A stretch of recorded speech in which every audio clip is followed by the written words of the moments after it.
We are for Mamuina ha UTV asuni omamu nsam ne amahodo so de awosamufo asoso no ene na wiemede eso mo kasebo ekwan so na ye kai mo se kase de di mu akotene bi ne se so afo awohwekua ho nsam so adadwumadi sonko bi ade a ebeboa amakua egina ne nan so ewon samfufo mo no attorney general so de ensebia betudwa efa ameswale wo ne ho ye de mu ntwemu ebesomo YXC provisional results Emma 2023 wasi private candidates no aba ya wonomo adanedi.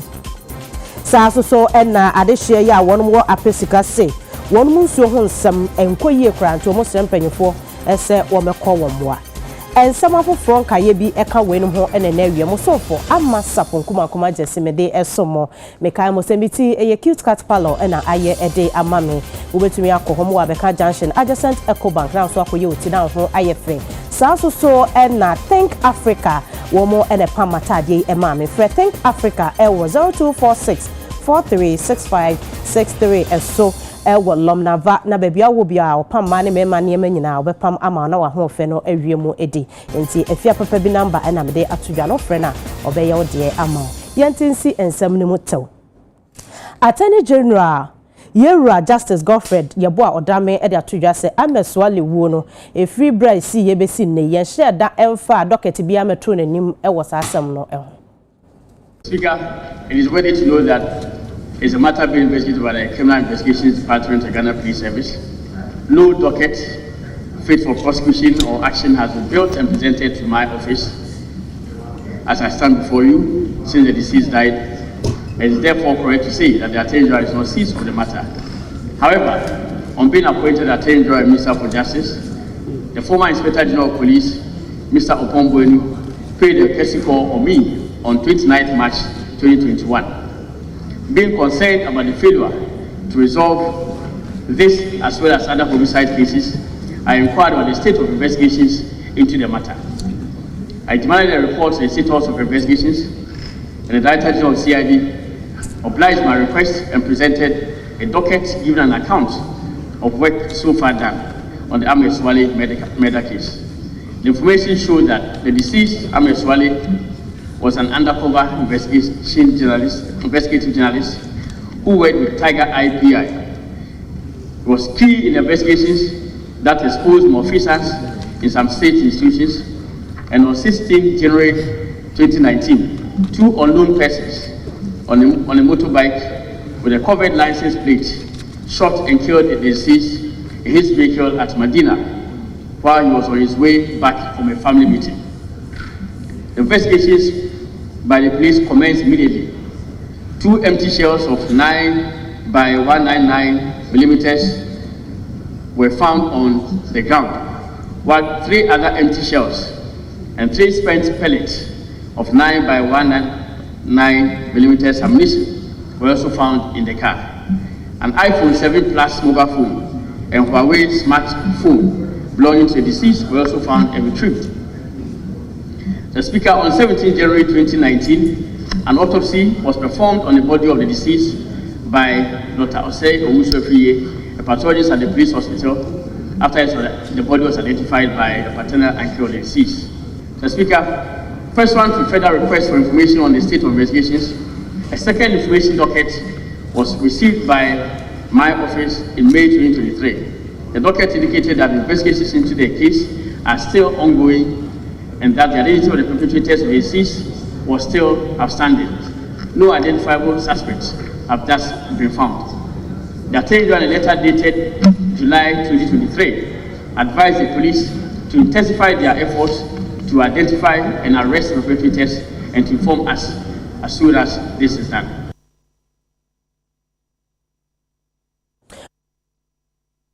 na se etroye eye afempim yenu ene aduonu miensa de no empanyufo kire se adesuafo etroye no se wohwemu a emu 6,750 ya oye private candidates no wohwe mu a wudi since ne yeso de a wo mu entumi ampase mathematics yete sen kontabu mu faili ya ejina 26.94% ye ha adwene ye papa ya sese wo mu ede ababetu edwa wosa chese 11,260 candidates ena ye kasei wo mu munya grade 1 ede kopim C6 no no so ohwa ase grade ne sese enkwada no enwumasuansem no enhyeda enkonkan eyi a ete grades no so ede ba form enti we ene de free mu aba wo de aba betu dwe enti sese de provisional results no aba wonu ma fairly mathematics nko aye 26.99% ya etwetwe aso ya utimi hu se enkwada no se nkonta no mu mpo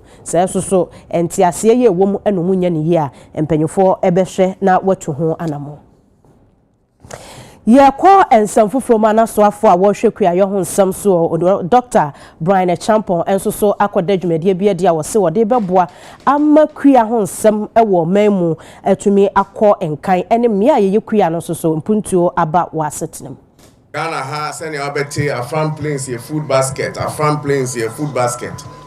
na ye de basket no esi ho a bibia enim no enne na ye ba be hye nhihye no ase a ebema sa food basket na ye ka ho asem anana akrofi kan se esre so ha sa seni nipa ewa ha se yenya akade na ye betimi aye kua no ama Ghana ni na aduane asan edibi akọ amanone no sa asem na nana kan no enne na ye hye nhihye na se edi abre afram man edi kan kra no ESRF project here edi by about $40 million nesika no almost 500 million Ghana cedis and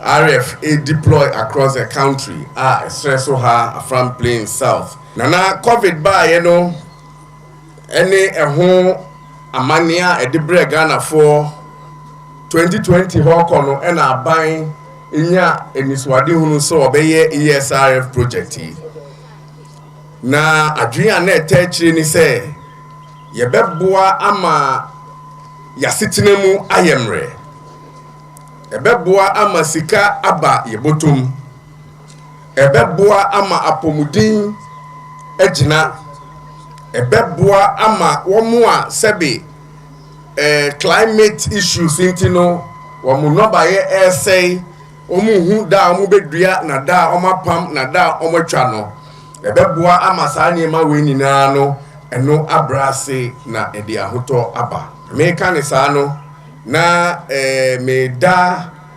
International Fund for Agricultural Development IFAD wonu na wonu so ya sene ana say ye project bebre ayaye no IFAD International Fund for Agricultural Development woni boa Ghana yi boa Ghana ban yi boa Ghana kuafo say eniswade hunu a ye wono ebetimi abam na oba Afram Plains haso a ye boreholes baako edu ede ama nipa ewo akuafo ewo Afram Plains South to the tune of almost 1 million Ghana cedis.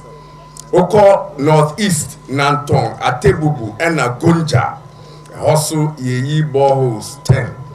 Nampacho muntie ni yo boreholes a yeyi wo Nanton Atebubu Northeast ena Gonja eye baako edu boreholes a yeyi wo Afram Plains South hankoano eno so ye baako edu na ye sign so drying platforms ewo tree ewo Clono Madi and drying platforms watch so ewo tojino Atwa so afọ ye rakwabna ochida komensa e de ato edwa se wo assembly members ye wo mantam ne mu ye yi wonom ese de be ye odi mpuntu obeba nkurase amamuo emu enti wanyono sa na onya amanso ne ayaka position na say na menin na o masa position ne misaka before also na me da is excellency the president as be say be dia me wo jura na so wakai jura man in fact about 600 years, as I said earlier, in Nigeria established it. That's how possible near Bida, near Bino. You are mining in an anonymous done as city. No prayer meaning position many and I say constituency, it is part of 3 different languages as the name discuss, evaluate a Jomoro Judah. And most no position bar a baron and it be a Jomona, you big da. If you pass a year, you will be an answer almost into a maybe dear your home. Into many the first time I buy a MPP, a buy no, a kai Jurano. If you are many any IG, the media in say if you air corner, the project be ever or more any now evaluate, but the betcha maybe up evaluate if you are Juran. Nanoma or Jura. I am for by him na indigence no or the one who don't want natural banawaban or yet. Honorable Eric Isiano. So one Jay need you mapada, not the neighbor Wayakwa. Honorable MC need you mapa, no votes are what's the pigeon or any piece in my wakwan. And Obama honor so in Punto repair amane a domino wabi Titano. Now I center of West region. But with time, you must have a different crowd. In the day is a why young person on the community they do look at. We look at new innovative ways to implement Dr. Baumier's agenda, pre-preparation towards Dr. Baumier's agenda for 2024 and beyond. Today there are 7 members today. What's today? FBA Park, the weekend. We did the 1 year and one tried over a lot of self-help programs so that assembly to my ASEN and assembly to my support on assembly members in the urban staff and that we need their work is really cut out for them. If the assembly don't work, nothing works because they make the direct impact on the people. It's not Accra or even the region.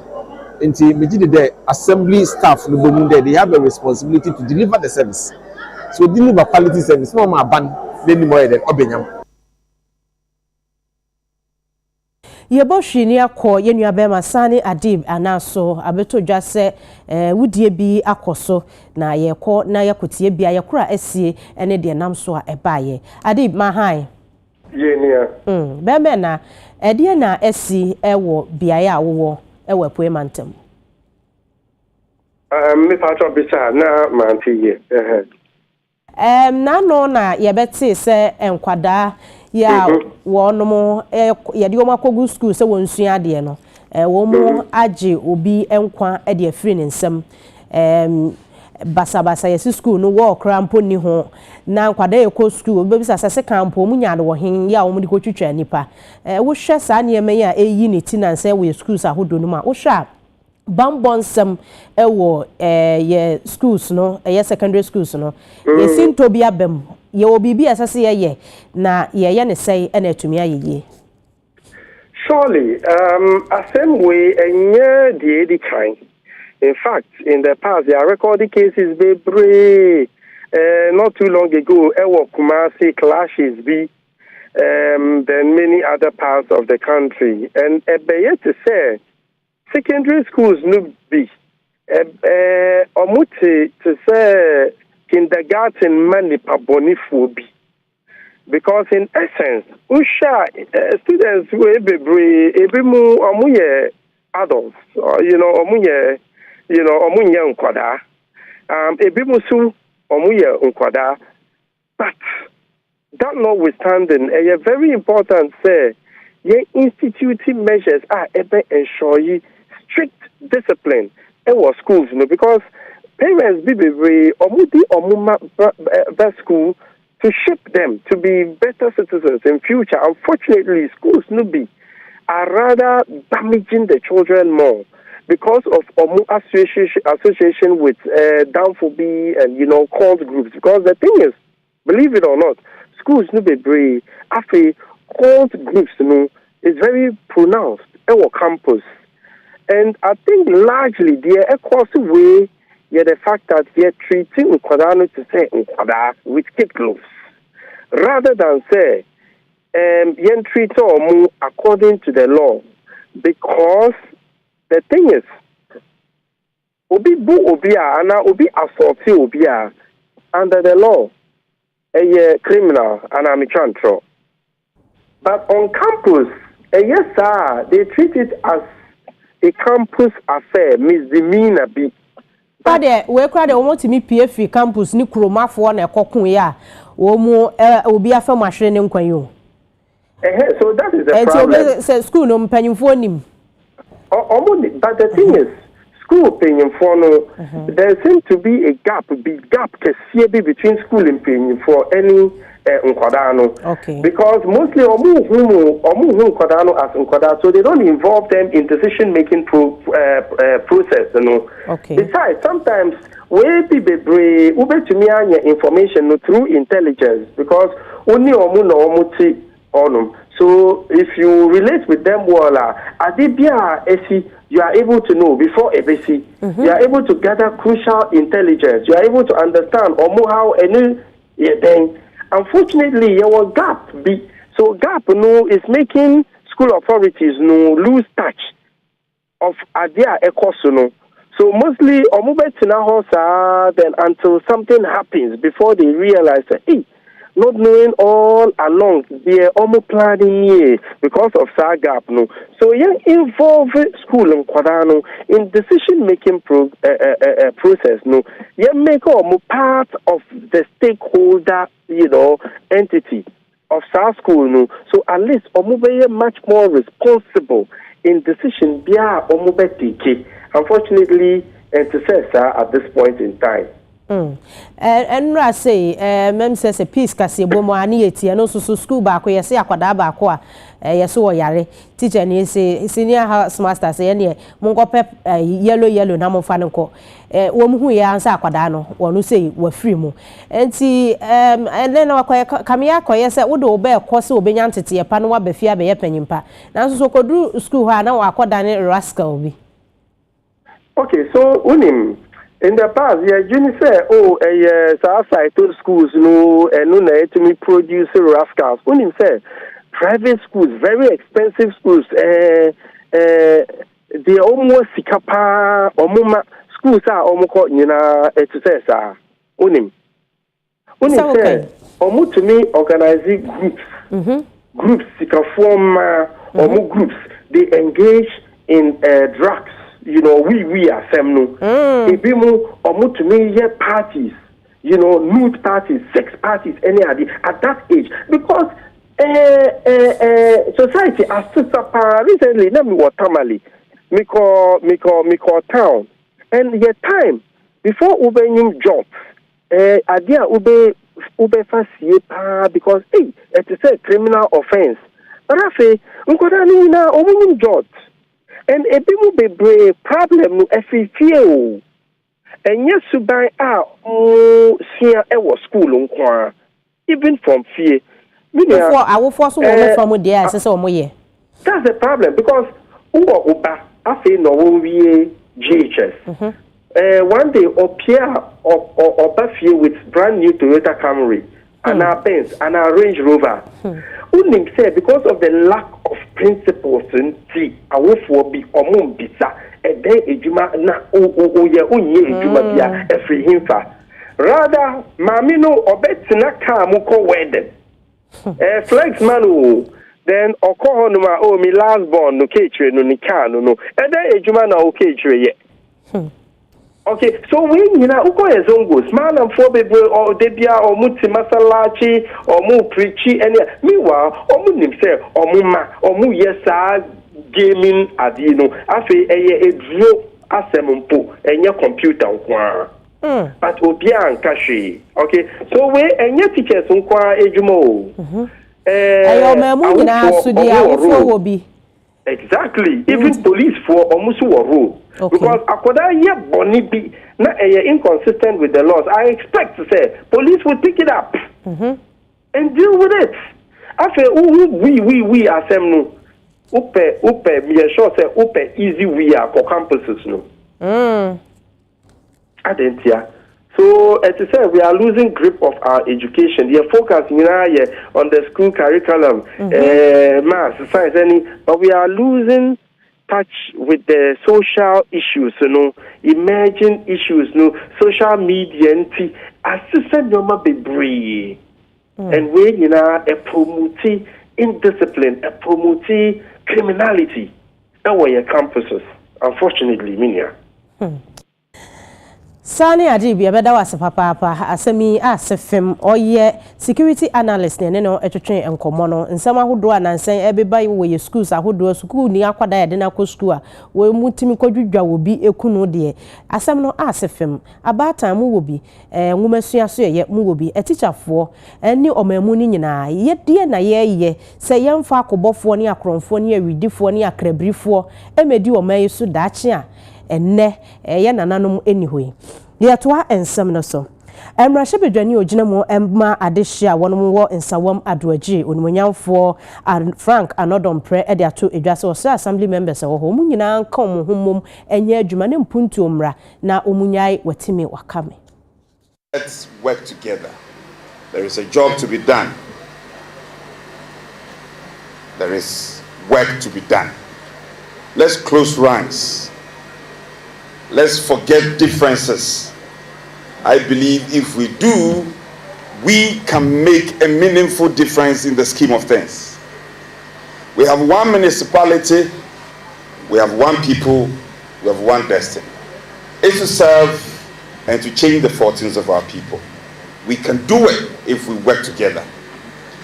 No matter which position you find yourself in the municipality, whether you are the northern part of the municipality, the eastern, the western, whatever, we are all marching towards a goal. And that goal is what binds all of us together.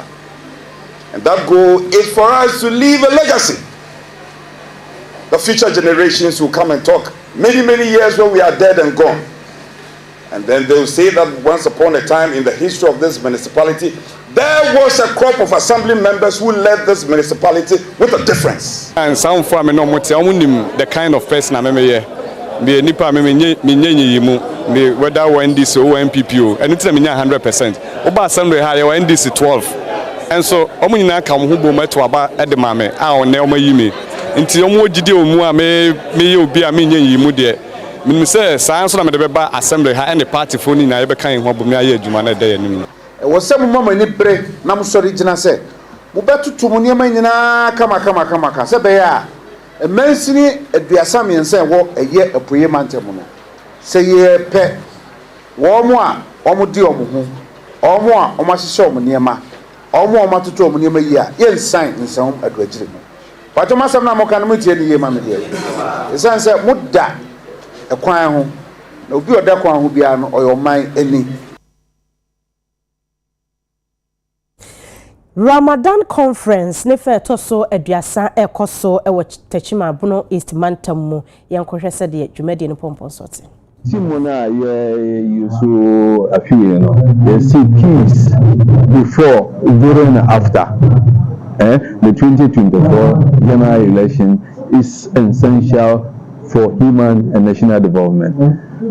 And of course election year the party or a willing war or enye oman na omudwi oman kasa said or no benya akonya obeyi opini anase obenya obebi bi a opero emfa no se nipa bewu oman be se o ani emfa no yesu empen se nyanko anesa o komisho Muhammad actually say woman dono akanya musumo tiyano yemano ene yehwe first se asunye ni maira ye pra esi eklemufu anse musumo yentimi mbo mpae yentimi sumu yankoko se yanku wa ikase ensumu no enkane no obi aye ni ade o Muslims na onyankoko nsu chede mbo onyankoko afa o ni kura se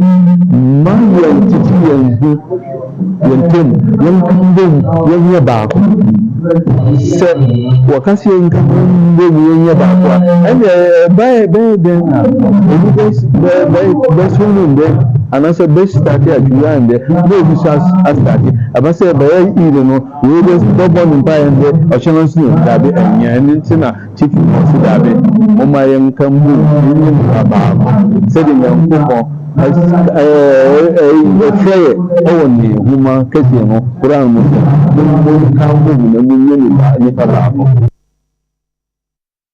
Ye kokro wo so a engineer Emmanuel Laye Odai or ye NPP parliamentary candidate we fiti ase ye monka ne akwan amade share e wo kro.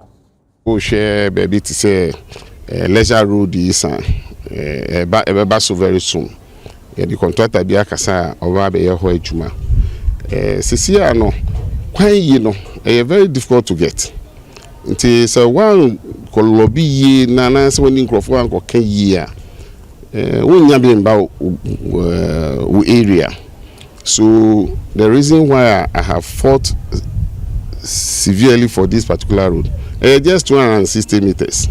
Any road Kesibia, but a very important road one, a connecting way to her. Traffic back one so go for her. Normally they Maritime Drive no more call. Even so far, normally they call Catamanto, the main road no more call.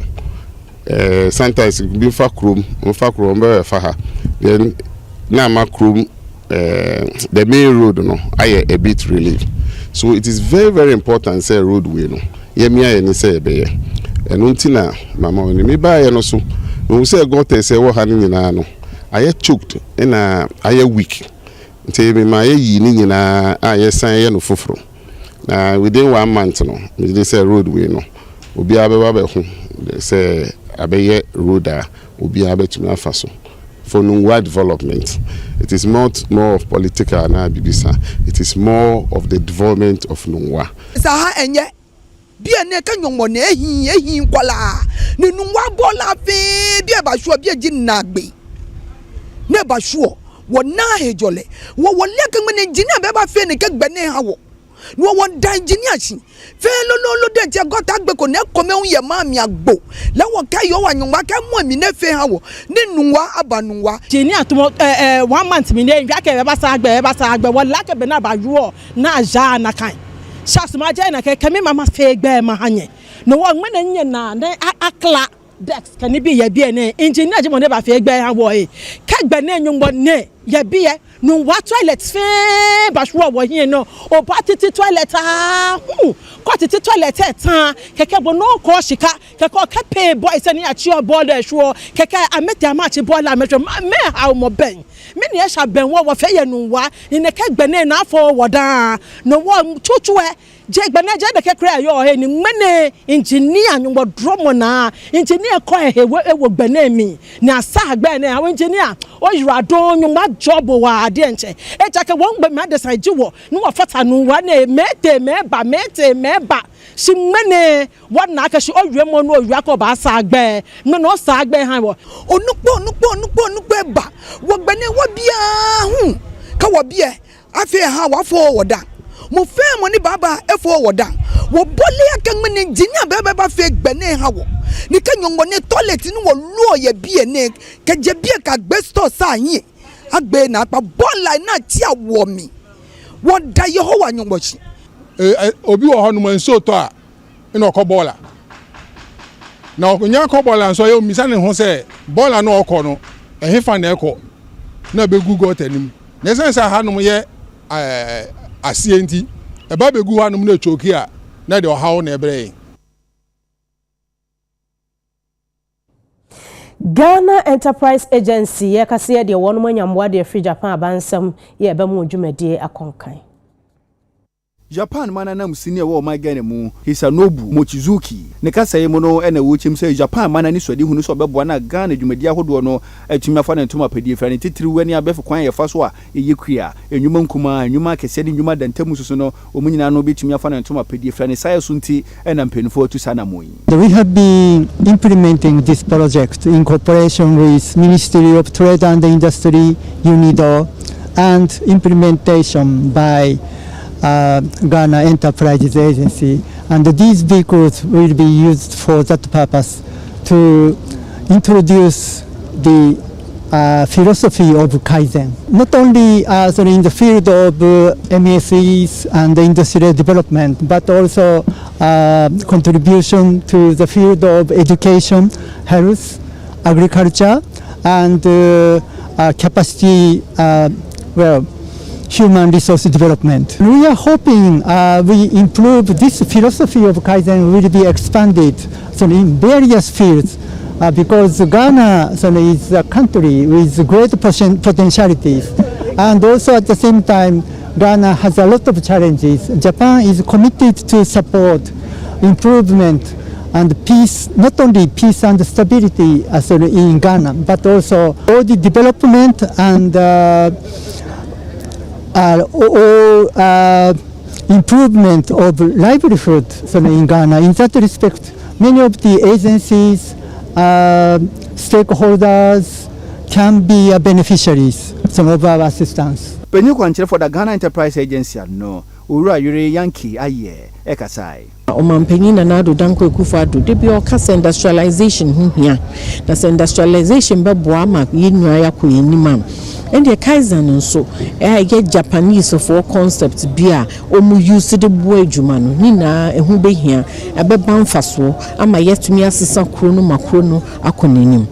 Inti enumu no ena omodi project by na project no so wo hwa adwuma ye no wo mantem bebre ye over 200 business advisory centers ye wo region bia wo Ghana ha na se pese ye adwuma na adwuma be konenim a de bia nkofo bi sese nti mo ye adwuma na mo monitor mo ye due diligence wo send ye kono so tinu ntumi nkasa wo nante akọ ana so se wo bet na bicycle ntumi nti ye partners yi no mo hwe no mo se se ye be boa ma yenya ye Center for Excellence ni aboa kro ene mantem bebre ni adwumafo bebre dia ene omobema ye vehicles cars ye wa hai na ye dia kan ye adwuma no na nye cars nko a ohwa furniture ka ho nkonwa ka ho tables ka ho cause ya fa nkrofo so ye ni omobeye se adwuma ama Ghana for MSMEs no ejina ye netumpo na ayekese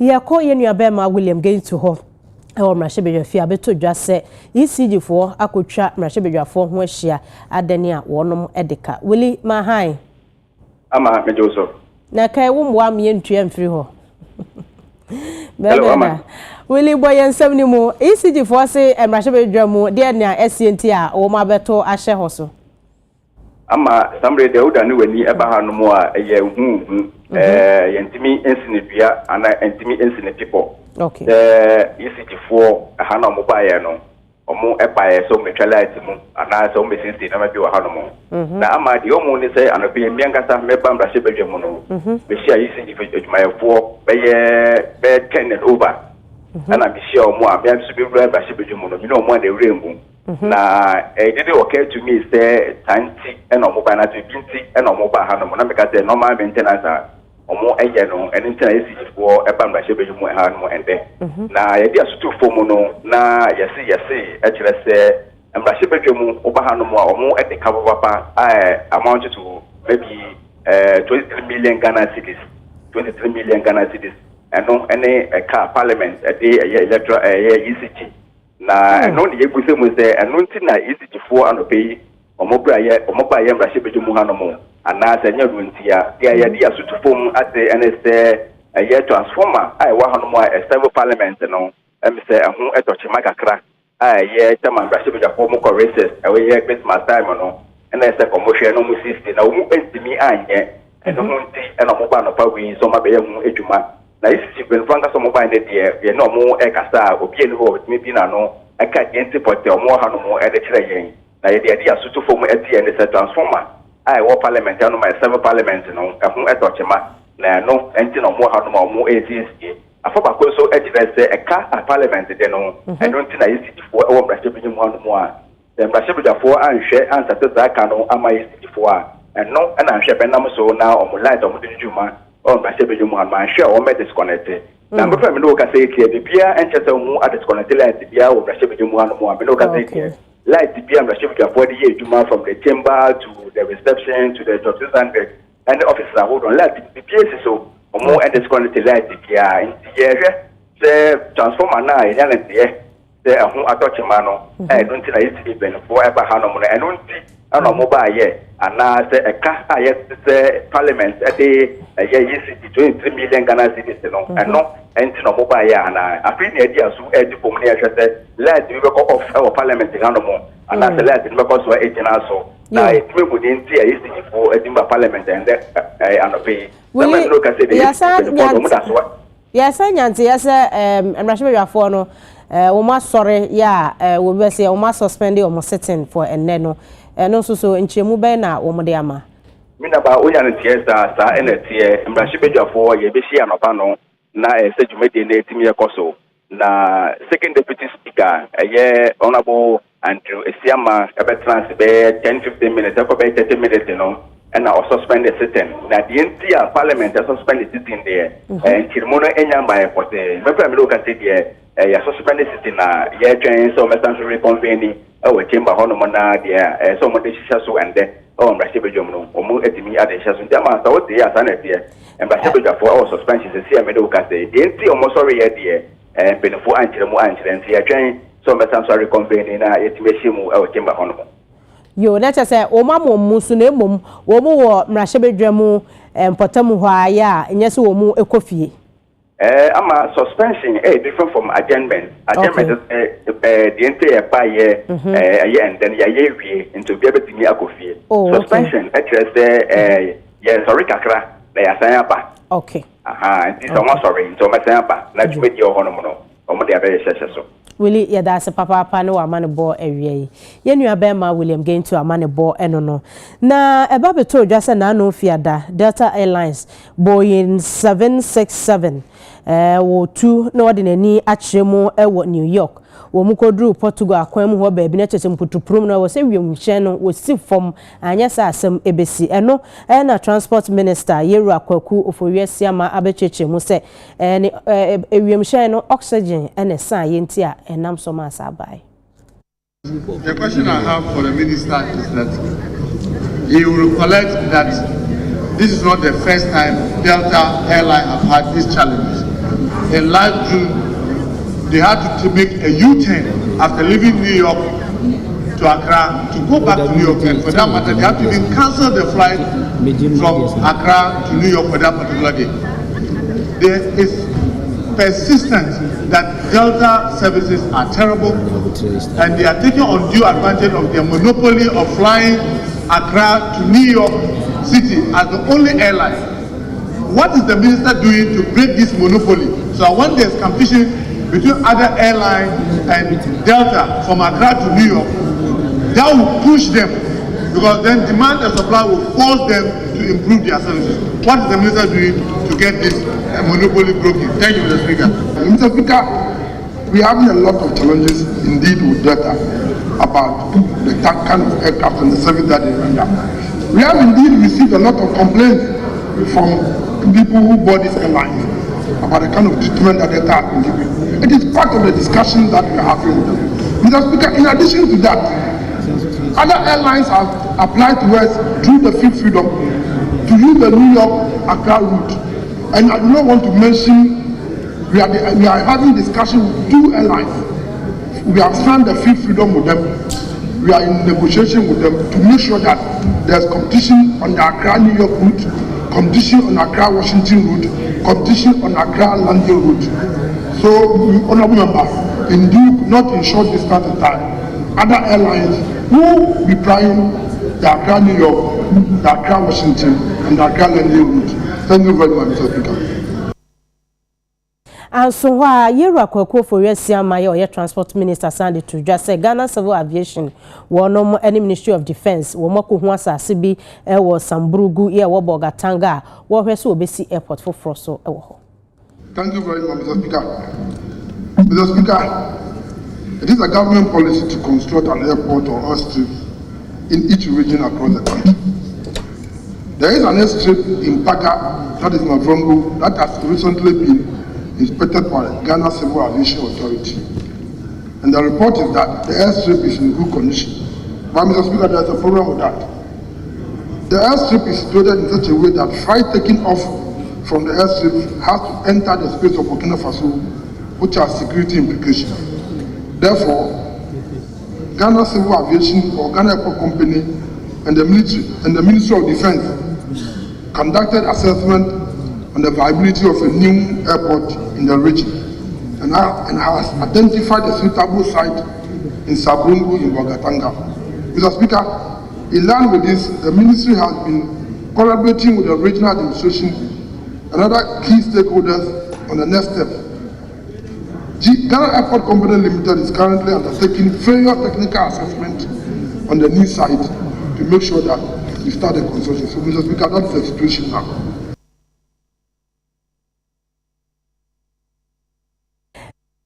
Trafo bebre abepi o my Ghana mu aye kwadwo cancer lewen na akofa wono aba ne sini bi a wato ne din a country called Ghana o man bi a friend Ghana se wono metwa sini na wono aba na wonso nsam a ode to Ghana fo anim ewo sini a wono mu betwa ene de obeye wo mu no yenkɔhwe kakra.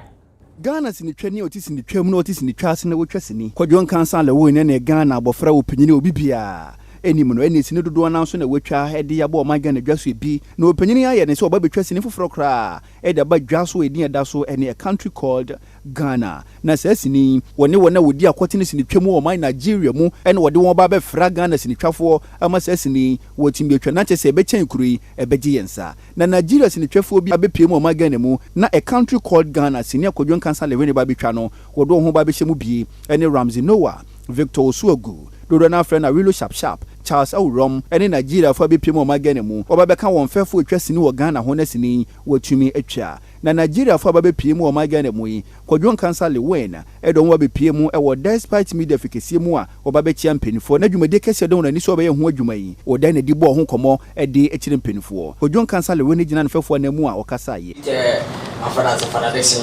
Mr. Jakote yes this media is the whole the biggest in Ghana. That's why I brought you here. All the 6 shooting Ghana. 4 radio stations and 1 TV yes. Station. 4 radio stations and 1 TV station.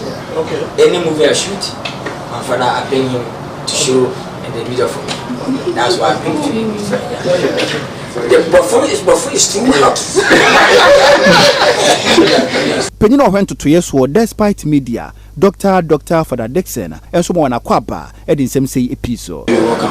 I remember we met you at our old place, at that place when you came to Ghana. No matter any time you come here, you come and say hi to us. I do. Yes. Most you are welcome, man. Yeah, feel free. And like he said, Ghana football and Nigeria, we are serious. That's what we are fighting about. Ora Roja Kote ye penini despite media. Esuma wonyina kwaba ebo kwadwon cancer lewen abaso papa se Ghana sinitwa no wode atra Ghana ahye na bebo ma Ghana sinitwa no animu asan abanyamu biem. Bringing them to Ghana, you've made us all proud. So we want to say you've done very well.